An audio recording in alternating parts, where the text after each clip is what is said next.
Assalamualaikum warahmatullahi wabarakatuh. Oke, di video kali ini kita masih belajar tentang DHCP server.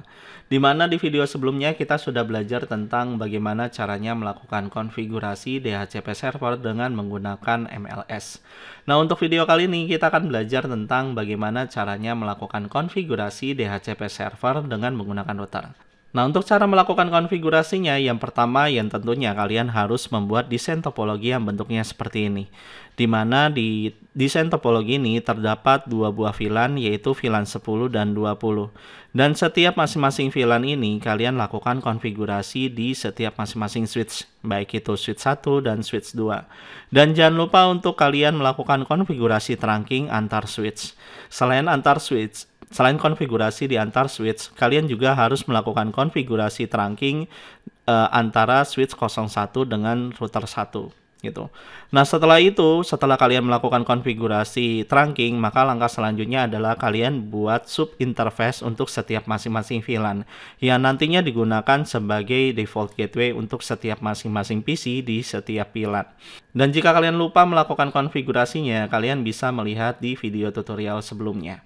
Oke, yang pertama yang harus kita lakukan yaitu adalah meremote si router 1 dengan menggunakan PC admin, yaitu dengan menggunakan kabel konsol.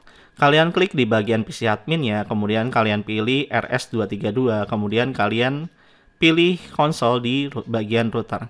Kalau misalnya udah, kalian double klik di PC admin ya, kemudian kalian remote dengan menggunakan terminal. Nah, setelah itu langkah selanjutnya adalah kalian harus melakukan konfigurasi sub interface untuk setiap masing-masing VLAN. Jika kita lihat di sini, saya sudah melakukan konfigurasi IP address untuk setiap masing-masing sub interface. Nah, cara untuk melihatnya yaitu dengan menggunakan perintah show IP int br. Nah, bisa dilihat di sini bahwa saya sudah melakukan konfigurasi untuk setiap sub interface untuk setiap VLAN, yaitu VLAN 10 dan VLAN 20. Di mana untuk sub interface 1.10 IP address-nya adalah 192.168.10.1. Di mana IP address tersebut nantinya bakalan digunakan untuk default gateway untuk VLAN 10, setiap masing-masing komputer yang ada di VLAN 10. Sedangkan untuk subinterface 1.20 itu menggunakan IP address 192.168.20.1, di mana IP address tersebut digunakan untuk default gateway untuk setiap masing-masing PC di VLAN 20. Oke, nah untuk langkah selanjutnya adalah bagaimana caranya melakukan konfigurasi DHCP untuk setiap masing-masing VLAN agar bisa dapat terhubung ke dalam jaringan. Langkah pertama yang pastinya yaitu adalah kita buat IP pool untuk setiap masing-masing VLAN.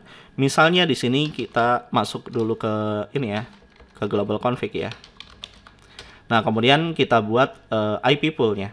Nah, IP pool-nya di sini misalnya untuk VLAN 10 yaitu dengan IP network 192.168.10.0/24 itu dikhususkan untuk user guru, untuk komputer guru.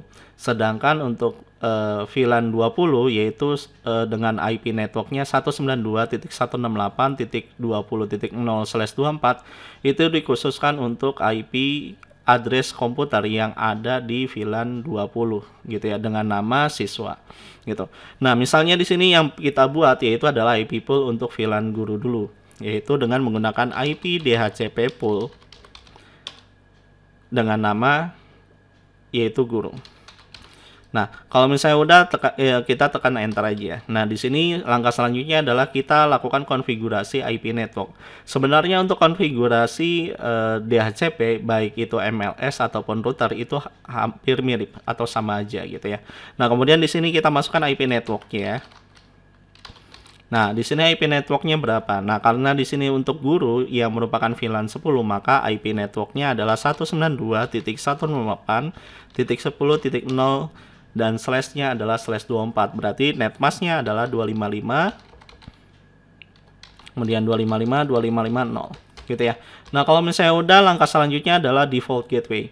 Nah, default gateway di sini yang merupakan IP network dari 10 itu adalah 192.168.10.1. Jika kita lihat di bagian topologinya, VLAN 10 itu termasuk ke dalam sub interface 1.10, di mana IP address yang digunakan adalah 10.1. Nah, berarti untuk konfigurasinya di sini default gateway-nya atau IP default root-nya yaitu adalah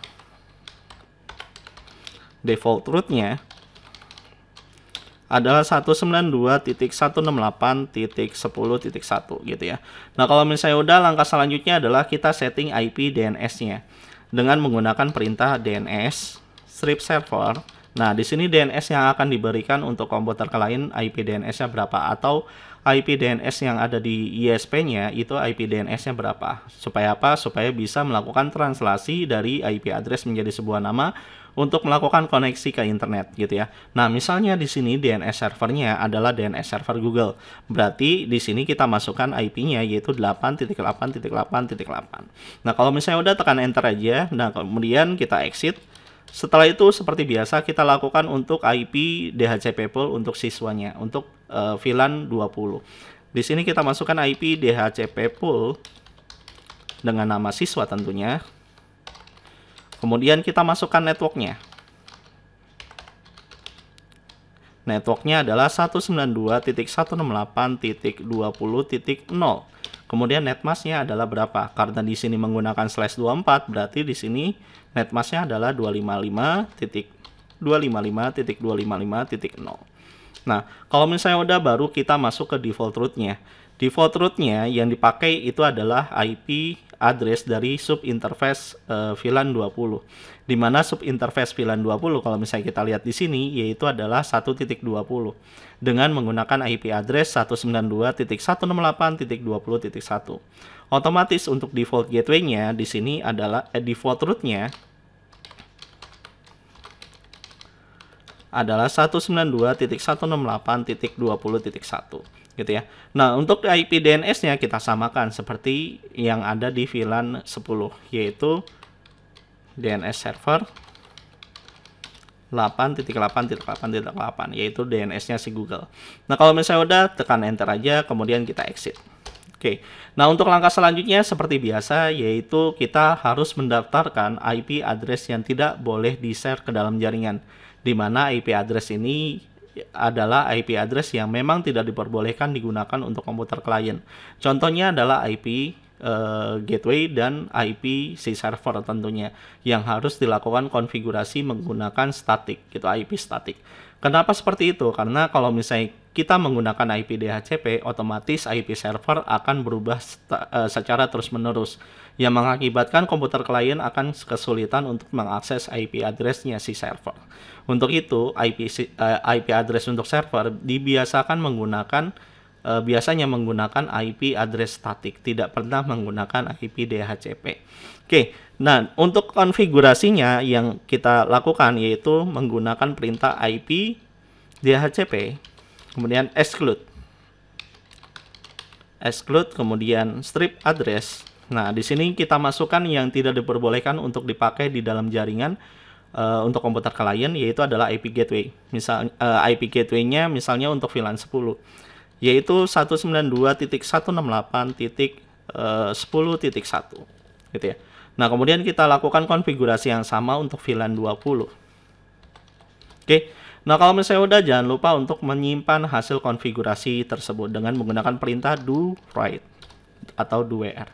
Oke, kalau misalnya udah, langkah selanjutnya adalah kita melakukan pengetesan apakah komputer klien di setiap masing-masing VLAN akan mendapatkan IP address-nya sesuai dengan jaringannya masing-masing. Yaitu kita masuk ke dalam, misalnya di sini kita coba di PC 1. Kita klik PC 1-nya, kemudian pilih desktop, kemudian pilih IP configuration, kemudian pilih DHCP. Kemudian kita tunggu, dan di sini bisa kita lihat bahwa IP untuk PC 1 sudah mendapatkan IP address-nya yaitu 192.168.10.2, di mana IP address tersebut merupakan network dari 192.168.10.0/24, di mana IP tersebut berada di VLAN 10 gitu ya. Nah, kemudian kita coba lagi untuk melakukan pengetesan di PC 2.